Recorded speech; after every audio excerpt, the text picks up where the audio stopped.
दुनिया का सबसे बड़ा पापी कौन, स्त्री या पुरुष? एक बार की बात है, किसी देश में एक राजा रहते थे। वो और उनकी रानी दोनों ही भोलेनाथ के बहुत बड़े भक्त थे। उन्होंने अपने महल में तोता मैना का जोड़ा पाल रखा था और उन्हें एक पिंजरे में रखा था।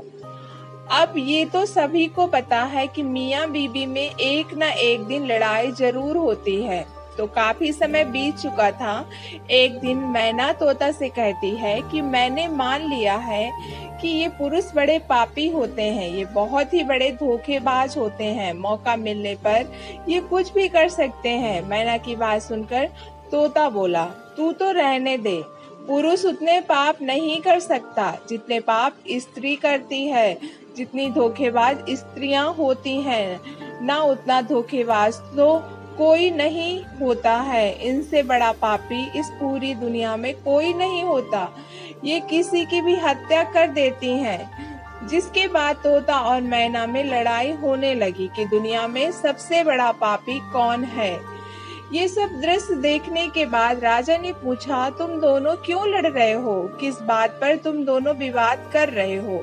मैना ने उत्तर देते हुए कहा, ये मान नहीं रहा है कि दुनिया में सबसे बड़ा पापी पुरुष होता है। फिर तोता ने कहा, मैं कैसे मान जाऊं, क्योंकि सबसे बड़ी पापी स्त्रियां भी होती हैं। राजा ने दोनों से कहा, तुम किस कारण से ऐसा कह रहे हो? तब मैना ने उदाहरण देते हुए कहा, एक गांव में एक सेठ जी थे, बड़े ही धनवान, और उनका जो बेटा था वो बहुत ज्यादा बिगड़ैल किस्म का इंसान था। सेठ जी का लड़का इतना जुआ खेलता था कि सेठ ये बात सोचते सोचते एक दिन स्वर्ग सिधार गए। जब पिता जिंदा थे तब वो थोड़ा थोड़ा जुआ खेलता था, लेकिन पिता की मृत्यु के बाद वो मुक्त हो गया और आराम से दिन रात केवल जुआ ही खेलने लगा, जिसका परिणाम ये हुआ कि जुआ में सब कुछ हार गया। फिर वो लौटकर अपने गांव नहीं आया और किसी दूसरे गांव चला गया, जहां वो एक सेठ के घर जा पहुंचा और उसने कहा कि थोड़ा सा जल मिलेगा। जब सेठ ने उससे पूछा कि तुम कहां से आए हो, क्या करते हो, जिसके उत्तर में लड़के ने कहा, मैं व्यापारी हूँ और जहाज में जा रहा था। व्यापार करने में मेरा सामान समुद्र में डूब गया था।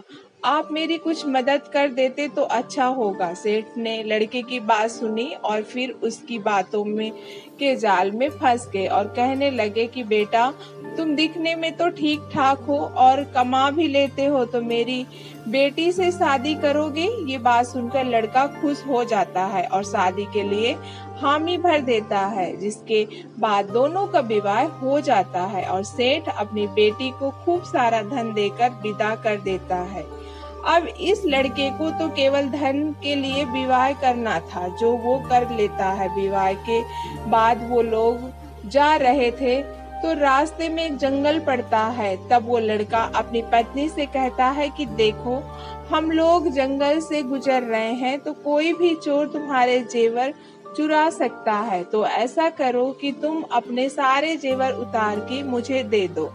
अब उसकी पत्नी ने उस पर भरोसा करके अपने सारे जेवर अपने पति को दे दिए।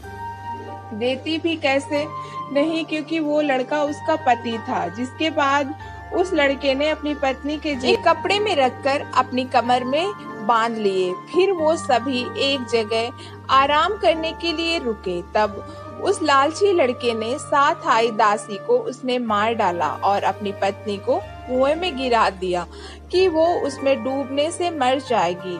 वो वहां से चला गया, किंतु उसकी पत्नी मरी नहीं और कुएं से बाहर निकलने के लिए आवाज लगाती रही। कुएं के पास से एक आदमी गुजर रहा था। तब उसने किसी महिला की आवाज सुनी, तो उस व्यक्ति ने उस महिला को कुएं से जैसे तैसे करके बाहर निकाला। कुएं से बाहर निकालने के बाद महिला ने अपनी सारी जानकारी उस व्यक्ति को दी, जिस पर उस व्यक्ति ने महिला को उसके पिता के घर पहुंचा दिया।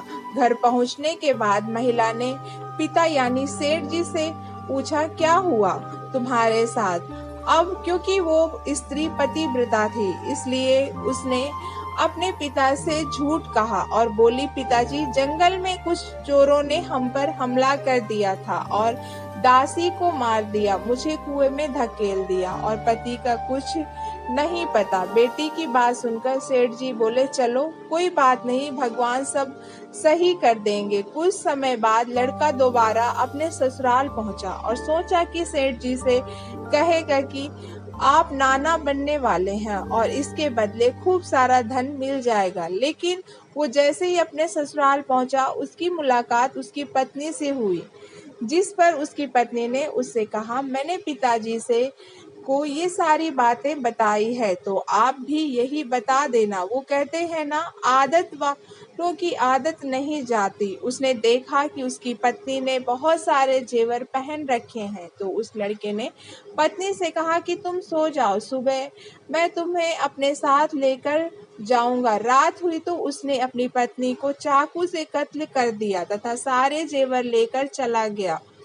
राजा को ये सब कहानी बताने के बाद मैना ने कहा, इसलिए मैं बोलती थी कि पुरुष दुनिया का सबसे बड़ा पापी इंसान होता है। उसने अपनी पत्नी को मारा और सारा सामान लेकर चला गया। मैना की ये बातें सुनकर तोता ने भी राजा को एक कहानी सुनाई, जिसमें उसने स्त्री के चरित्र को लेकर बात की थी।